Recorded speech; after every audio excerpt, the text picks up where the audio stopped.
Hai, Assalamualaikum, salam sejahtera untuk kita semua. Balik lagi di channel Pengacara Santuy Official, bukan siapa-siapa, hanya Lawyer Neso.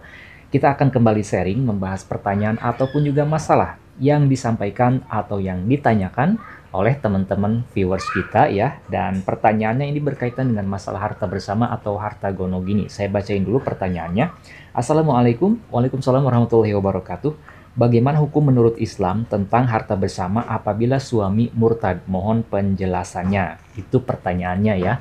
Nanti teman-teman yang punya pendapat, yang punya pengalaman, yang punya kompetensi di bidang fikih nih, di bidang hukum Islamnya, silakan untuk komentar ya. Saya hanya akan menjawab berkaitan dengan atau ditinjau secara normatif yuridisnya berdasarkan ketentuan perundang-undangan yang berlaku saat ini. Sependapat saya atau sepengetahuan saya, teman-teman, murtad ya, seseorang yang murtad atau keluar Islam, keluar dari agama Islam, itu memang bisa menjadikan alasan kuat, bisa dijadikan alasan kuat terjadinya perceraian, atau bisa menjadi alasan yang kuat bagi pasangannya untuk menggugat cerai si pasangannya yang murtad tadi, yang keluar dari agama Islam tersebut. Akan tetapi, murtad ini tidak serta-merta mengakibatkan gugurnya hak seseorang untuk mendapatkan harta bersama atau harta gono gini.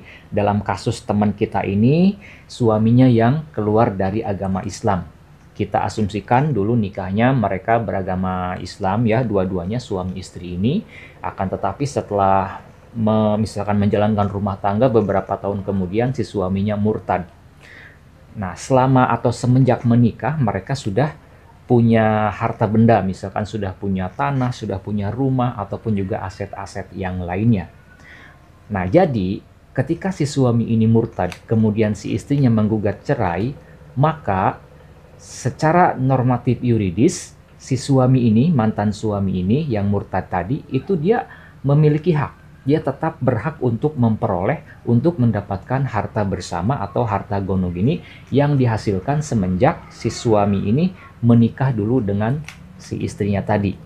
Nah, acuannya saya mengacu kepada kompilasi hukum Islam, kemudian juga, ini buku kompilasi hukum Islam ya, kemudian juga di dalam undang-undang perkawinan itu juga disebutkan bahwa harta benda yang dihasilkan semenjak berlangsungnya perkawinan itu merupakan harta bersama.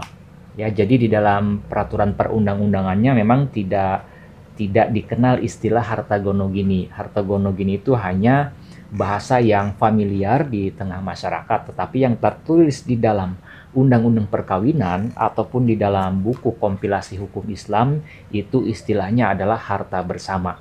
Ya, tidak ada ketentuan yang mengatur di dalam undang-undang perkawinan, undang-undang nomor 1 tahun 74 dan revisiannya mungkin beserta buku kompilasi hukum Islam, ini tidak disebutkan ketika si suami murtad atau si istri murtad dia kehilangan hak untuk mendapatkan harta bersama atau harta gono gini. Itu tidak ada ketentuannya. Karena di dalam undang-undang perkawinan pun ya sama, harta bersama itu harta yang diperoleh semenjak berlangsungnya perkawinan. Namun perlu digarisbawahi, tidak semua harta itu disebut atau termasuk ke dalam harta bersama. Ada pengecualian ya. Ada beberapa jenis harta yang tidak bisa diklaim atau dikategorikan sebagai harta bersama. Harta apa saja? Setahu saya ya, di antaranya yang pertama adalah harta warisan. Misalkan si suami mendapatkan warisan dari orang tuanya. Nah, itu merupakan harta dia sendiri yang berasal dari warisan. Itu tidak bisa diklaim menjadi harta bersama, terkecuali misalkan sudah terjadi kesepakatan dan lain sebagainya dengan istrinya itu. Kemudian juga harta bawaan. Harta bawaan juga tidak bisa termasuk ke dalam harta bersama atau harta gono gini. Harta bawaan itu maksudnya harta yang dihasilkan atau yang diperoleh atau yang dimiliki sebelum berlangsungnya perkawinan. Contoh misalkan sebelum menikah, si istri ini dulu waktu masih gadis, waktu masih single, dia udah punya misalkan rumah. Nah, setelah menikah dengan suaminya, maka rumah tersebut tetap menjadi harta dia sendiri. ya, yang berasal dari harta pribadi. Kemudian juga harta yang berasal dari hibah, misalkan pemberian dari orang tua atau pemberian dari siapa, ya, apalagi dibuktikan dengan adanya akta hibah, itu tidak bisa diklaim sebagai harta bersama, terkecuali misalkan ada perjanjian yang mengatur lain. Kemudian juga misalkan hadiah, ya, hadiah misalkan dari siapa ya, dari bos atau dari apa, dari misalkan kerabat yang lain sebagainya, itu sepengetahuan saya itu juga tidak termasuk ke dalam harta bersama.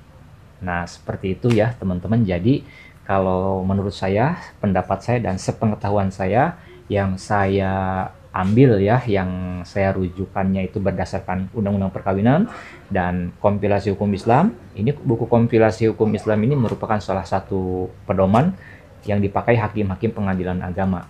Jadi pada intinya tidak ada ketentuan yang melarang atau yang menyatakan bahwa seseorang yang sudah menikah kemudian dia murtad, kemudian bercerai, dia kehilangan haknya untuk mendapatkan gonogini atau harta bersama, itu tidak ada.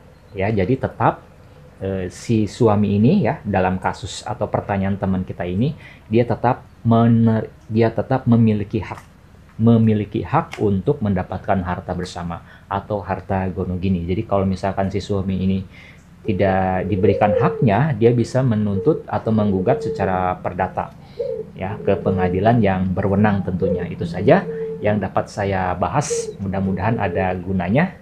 Sekali lagi, yang punya pendapat, yang punya kompetensi, silahkan nimbrung, sharing-sharing, bagi-bagi ilmunya, bagi-bagi wawasannya di kolom komentar di bawah video ini. Kalau menurut teman-teman video ini ada gunanya, channel sederhana ini ada manfaatnya, saya mohon ya keikhlasan dari teman-teman viewers semuanya untuk subscribe ke channel Pengacara Santuy Official. Bukan siapa-siapa, hanya Lawyer Deso. Sampai jumpa di video-video selanjutnya. Assalamualaikum warahmatullahi wabarakatuh.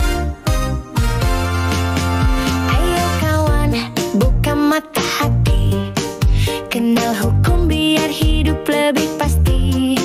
Gak cuma buat orang pintar aja, semua butuh tahu biar gak salah langkah. Besok